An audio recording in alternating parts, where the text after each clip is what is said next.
Mes amis, bien le bonjour. J'ai reçu un message sur ce téléphone. Quelqu'un m'a dit, voilà, j'ai envoyé 400 CV après avoir fini ma formation et ça débouche sur rien. Les gens qui sont dans ma promo, il y en avait 24.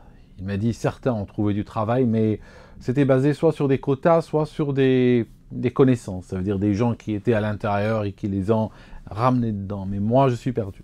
Sa formation, c'est développeur web. Bon, mes amis, cette question, sous une forme ou une autre, revient un peu trop souvent. Ce qui veut dire pour moi que beaucoup de gens sont en train de faire cette erreur. Ça veut dire quoi? L'erreur est la suivante. Et je donne toujours l'exemple de l'épicerie. Imaginons, j'ai une épicerie, je suis quelque part dans un pays, une ville, imaginez ce que vous voulez. J'achète un produit, je le ramène dans l'épicerie, et après je regarde si ça se vend ou pas. J'en ai des tonnes, j'ai une réserve entière, et je vois si ça se vend ou pas. Alors potentiellement, par exemple, je suis en plein hiver et j'ai ramené de la glace. Personne ne m'achète la glace. Ou bien, je suis dans un pays musulman, par exemple, et j'ai ramené du saucisson de porc. Et j'en ai ramené tout plein, et je dis, mais c'est pas possible, il n'y a personne qui l'achète, c'est pas normal. Vous voyez ce que je veux dire? Il faut faire, à cette épicier, qu'est-ce qu'on va dire? On va dire, bah, écoute mec, tu fais ton étude de marché d'abord. Tu n'as pas ramené la marchandise, la poser, et après voir si elle se vend ou pas, après voir si tu as un client ou pas. Non, tu fais ton étude de marché. Est-ce que ce marché est demandeur? À quel prix? Comment a évolué ce marché ces dernières années? Dans quelle direction c'est en train d'aller? Avant de t'engager et ramener la marchandise. Une formation, c'est exactement la même chose. Une formation, c'est une marchandise que tu ramènes dans ton CV. Alors ce qu'il faut faire, c'est pas la ramener dans le CV en passant des années à étudier, à payer pour des études et tout ça. Et après, une fois que tu l'as, tu dis, allez, on va voir sur le marché et on va voir si quelqu'un a besoin de ça. Ça marche pas comme ça. Ça, c'est toujours la recette pour l'échec. Et malheureusement, on ne nous l'apprend pas. Et pourquoi on ne nous l'apprend pas? Parce qu'on est très souvent sous l'influence de vendeurs de formation. Parce que le vendeur de formation, il va te dire quoi? C'est comme le vendeur de pommes de terre, ou le vendeur de voitures, ou de tapis, ou de n'importe quoi. Il va toujours te dire que son produit est bon. Il va toujours te dire que sa formation, c'est le futur, c'est l'avenir, qu'on va trouver du travail, tout ça. Pourquoi? Parce que lui, à la base, il veut remplir ses classes. Parce que soit tu le payes toi, soit c'est l'État qui le paye. Même quand c'est gratuit pour toi, il ne faut pas croire que c'est gratuit complètement.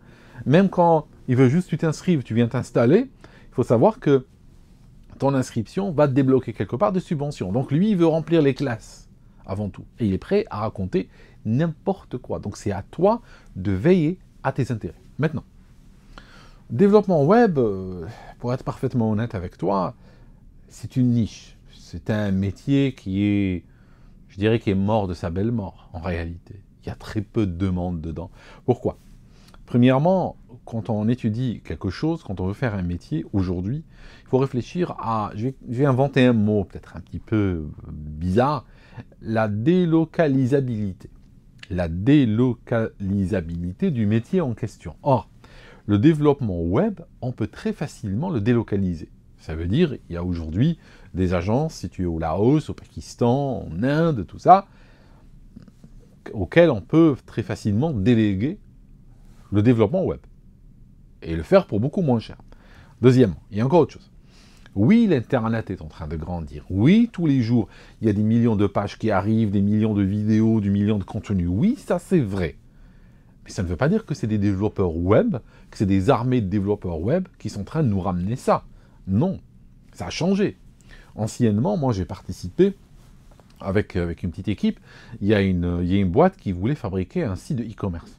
Et on avait développé le site de e-commerce à partir de rien, à partir d'une page blanche littéralement. C'était beaucoup de travail.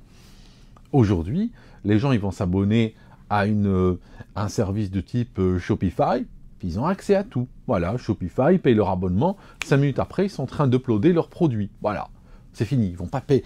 Oui, c'est vrai, il y a un abonnement mensuel, mais développer sa propre infrastructure, c'est pas gratuit non plus. Et en plus, pour que ça soit compatible avec les tablettes, avec les PC, tout ça, la sécurité et tout, franchement, l'un dans l'autre, juste paye Shopify, prends un abonnement chez eux et laisse les faire. Voilà, c'est ce que font les gens aujourd'hui. Enfin, c'est moins cher, tout simplement.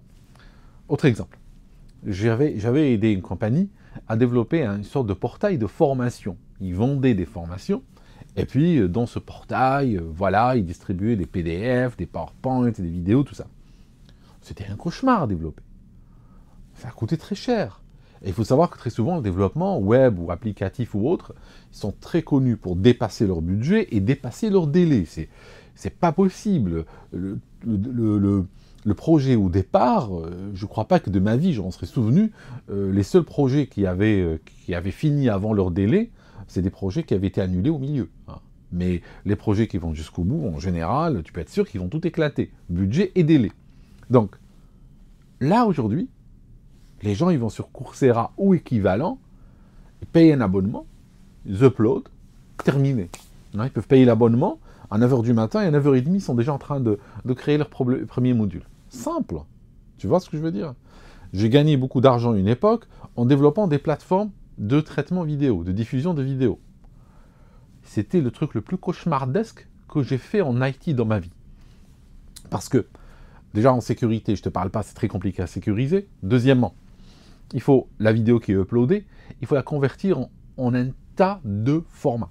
Format pour les téléphones, pour les Apple, pour les PC, pour tel type de navigateur, pour tel type de connexion, pour telle vitesse de connexion.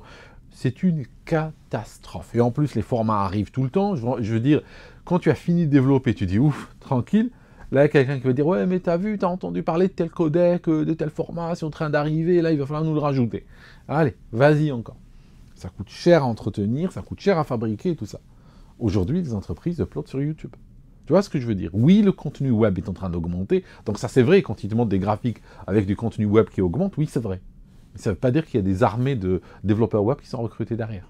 Voilà. Donc c'est un métier qui, on va dire, même, je vais être honnête, même à l'époque, même il y a 3-4 ans, quand ça recrutait à mort dans la tech, hein, dans l'IT, ça ne recrutait pas des développeurs web, hein, ça recrutait autre chose.